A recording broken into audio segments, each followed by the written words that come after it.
भारत के सांसद, विधायक, हाई कोर्ट के जज, सुप्रीम कोर्ट के जज, नेता, अभिनेता, लेखक, बुद्धिजीवी, पत्रकार, कलमकार अच्छी तरीके से सोचें कि फ्रांस क्यों जल रहा है।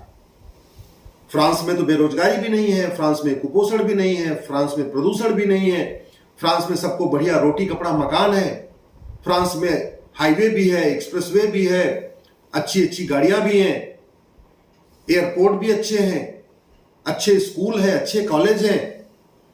तो फिर फ्रांस क्यों जल रहा है? फ्रांस के ओटजीवी नेताओं ने घुसपैठियों को बसाया और नोटजीवी बुद्धिजीवियों ने झूठे मानवाधिकार की दुहाई देके उनका समर्थन किया।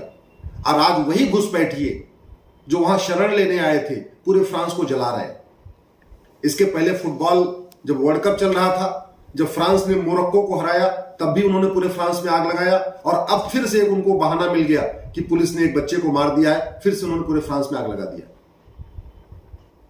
मैं बार बार कह रहा हूं, जिहाद का इलाज कुछ और है। जिहाद का इलाज चीन को पता है, बाकी दुनिया में और देशों ने इसका इलाज किया नहीं है। चीन को पता है जिहाद का इलाज क्या है और उसने बहुत बढ़िया उसका इलाज किया। और यूसीसी, तो फ्रांस में यूसीसी भी है। अगर कुछ लोगों को लगता है कि भारत में यूसीसी आएगा तो जिहाद रुक जाएगा, तो ये गलतफहमी अभी से निकाल दें। फ्रांस में यूसीसी बहुत पहले से चल रहा है। इसका मतलब यूसीसी भी जिहाद का इलाज नहीं है। सठे साठ्यम समाचरेत, यही जिहाद का इलाज है। लोहा लोहे को काटता है, ये जो भारत का सिद्धांत है, सठे साठ्यम समाचरेत, जो विदुर जी ने कहा था, यही जिहाद का इलाज है। इसलिए सबसे पहले सरकार को भारत में पुलिस रिफॉर्म करना चाहिए और one nation one police code बनाना चाहिए। 1 घंटे के अंदर एफआईआर और 1 महीने के अंदर जांच पूरी हो, यह बाकायदा पुलिस चार्टर में लिखा होना चाहिए। दूसरा, तत्काल सरकार को जुडिशियल रिफॉर्म करना चाहिए। नार्को पॉलीग्राफ ब्रेन मैपिंग कानून बनाना चाहिए और एक जुडिशियल चार्टर लागू करना चाहिए। जो भी मुकदमा होगा 1 साल के अंदर उसका फैसला होगा। तीसरा, तत्काल सरकार को टैक्स रिफॉर्म करना पड़ेगा। भारत में अभी वन नेशन वन टैक्स नहीं है। पूर्वोत्तर के लोगों पे, नॉर्थ ईस्ट के जो 6 राज्य हैं, वहां के ट्राइबल्स पे टैक्स लागू नहीं होता। अलग अलग कैटेगरी में टैक्स पे छूट मिली हुई है। और फिर इनकम टैक्स भी चल रहा है, जीएसटी भी चल रहा है, वैट भी चल रहा है, टीडीएस भी चल रहा है, दुनिया भर के टैक्स चल रहे हैं। जो ईमानदार है उनके लिए दुनिया भर का टैक्स, और जो चोर है, जो बेईमान है, उनके लिए कोई टैक्स नहीं। ये खत्म करना पड़ेगा। सारे टैक्स खत्म, वन नेशन वन टैक्स, जिसको कहते हैं बैंकिंग ट्रांजैक्शन टैक्स। इस पे मैं डिटेल में कभी बाद में बात करूंगा।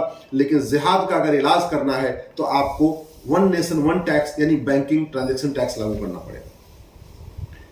एजुकेशन रिफॉर्म करना पड़ेगा। चौथा स्टेप सरकार को तत्काल लेना पड़ेगा, एजुकेशन रिफॉर्म करना पड़ेगा।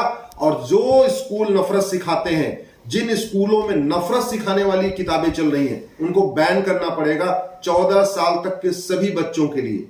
और मैं तो कहता हूं 16 साल तक, यानी 10वीं तक पूरे देश में one nation one education system, one nation one syllabus. Gujarat वाला गुजराती में पढ़े, महाराष्ट्र वाला मराठी में पढ़े, बंगाल वाला बंगाली में पढ़े, यूपी बिहार वाले हिंदी में पढ़े। सब अपनी अपनी मातृभाषा में पढ़े। किताब एक होनी चाहिए, सिलेबस एक होना चाहिए, उसका जो कंटेंट एक होना चाहिए, वो एनसीईआरटी के द्वारा ही तय होना चाहिए। One nation one syllabus, one nation one education board, यानी one nation one education code. ये आपको स्टेप लेना पड़ेगा। 5वां, सरकार को तत्काल माइनॉरिटी मेजॉरिटी के नाम पे जितनी चीजें चल रही इसको खत्म करना पड़ेगा।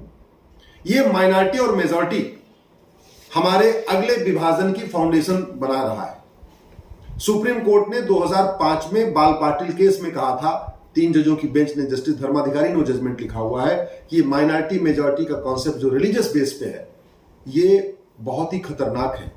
और अब तो रिलीजियस बेस पे आरक्षण की बात मांग भी हो रही है। धार्मिक आधार पे न कोई योजना, न कोई मंत्रालय, न कोई आरक्षण, कोई भी चीज नहीं। संविधान भी इसकी इजाजत नहीं देता। धार्मिक आधार पे कोई भी एक भी स्कीम नहीं होना चाहिए। 6वां, ये वक्फ एक्ट जैसे कानून जो बने हुए हैं, जो धार्मिक आधार पे बने हुए हैं, वक्फ एक्ट जैसा कानून न हिंदू के लिए है, न जैन के लिए है, न बौद्ध के लिए है, न सिख के लिए है, न पारसी के लिए है, न ईसाई के, किसी के लिए नहीं। इस तरीके जो मजहबी कानून है, इनको सारे के सारे कानूनों को खत्म करना पड़ेगा, तब जिहाद रुकेगा।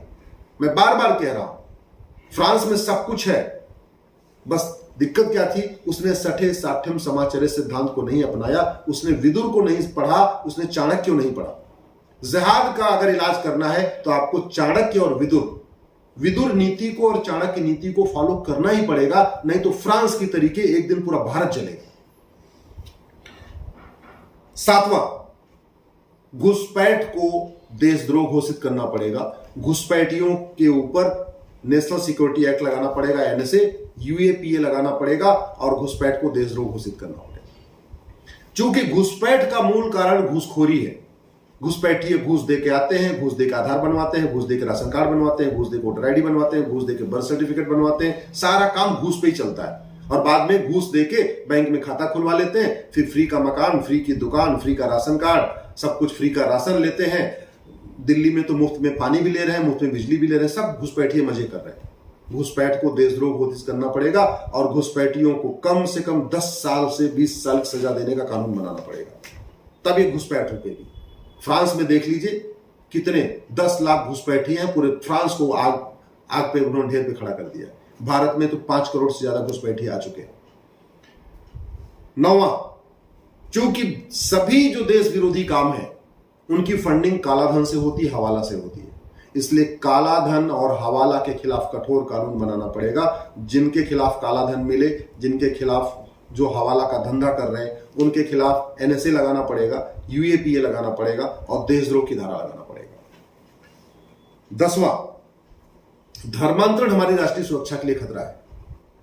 सुप्रीम कोर्ट कह चुका है, मेरी पीआईएल पे सुप्रीम कोर्ट ने पिछले साल 14 नवंबर 2022 को कहा था, आप लोग गूगल कर लेना, कि धर्मांतरण राष्ट्र की सुरक्षा के लिए खतरा है। ये सुप्रीम कोर्ट कह चुका है, मेरी पीआईएल पे सुप्रीम कोर्ट ने कहा।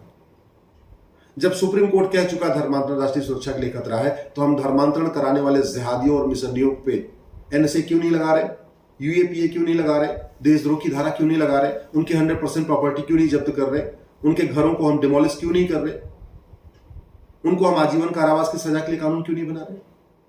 और सबसे इंपॉर्टेंट, जो देश विरोधी काम के लिए जो फंडिंग होती है, भारत के अंदर तो कालाधन से होती है, हवाला के जरिए होती है, बाहर से भी जो फंडिंग आती है वो भी कालाधन के, हवाला के जरिए आती है, एफसीआरए के जरिए होती है। इस एफसीआरए कानून को खत्म करना पड़ेगा और एक नया विदेशी चंदा नियंत्रण कानून बनाना पड़ेगा।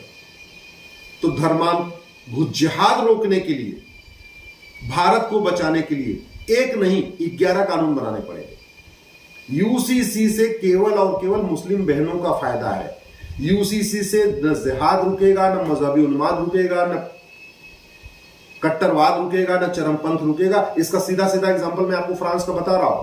फ्रांस में यूसीसी है, बहुत पहले से है, तो इसलिए गलतफहमी निकाल दीजिए कि यूसीसी आने से भारत में देश की एकता अखंडता मजबूत हो जाएगी और जिहाद रुक जाएगा, मजहबी उन्माद रुक जाएगा, वो जो जाहिलियत वाली सोच है वो बदलेगी। नहीं, सोच बदलेगी जब इस देश में 1 नेशन 1 पुलिस कोड होगा, 1 नेशन 1 जुडिशियल कोड होगा, 1 नेशन 1 टैक्स कोड होगा, 1 नेशन 1 एजुकेशन कोड होगा, माइनॉरिटी मेजॉरिटी खत्म होगा, वक्फ एक्ट माइनॉरिटी एक्ट खत्म होगा, घुसपैठ के खिलाफ कठोर कानून होगा, धर्मांतरण के खिलाफ कठोर कानून होगा, घूसखोरी के खिलाफ कठोर कानून होगा, कालाधन हवाला के खिलाफ कठोर कानून होगा और विदेशी चंदा नियंत्रण पर रोक लगेगी। ये एक नहीं 11 कानून बनाना पड़ेगा, तब जिहाद रुकेगा। नहीं तो जैसे आज फ्रांस जल रहा है, आने वाले टाइम में भारत भी जलेगा और भारत जल चुका है, भारत के कई हिस्से जल चुके हैं। जैसा आज फ्रांस जल रहा है, 1990 में वैसे ही कश्मीर जला था। जैसा आज फ्रांस जल रहा है, अभी 1 महीने पहले वैसे ही मणिपुर जला था। याद रखिए, अस्थायी समाधान करना है तो विदुर नीति पे चलना पड़ेगा, चाणक्य नीति पे चलना पड़ेगा और एक नहीं ये 11 कानून बनाना पड़ेगा। आपको मेरी बात ठीक लगे, इस वीडियो को अधिक से अधिक शेयर करिए। आईएएस आईपीएस अगर आपके जानने वाले उनके पास शेयर करिए, हाई कोर्ट सुप्रीम कोर्ट के जजों के पास शेयर करिए, अपने सांसद विधायक मंत्रियों को शेयर करिए और यूनिवर्सिटीज में अगर आपके जानने वाले प्रोफेसर हैं उनको शेयर करिए। देश के सभी बुद्धिजीवियों तक इसको पहुंचाइए, पत्रकारों तक इसको पहुंचाइए। वीके न्यूज, राष्ट्र के नाम।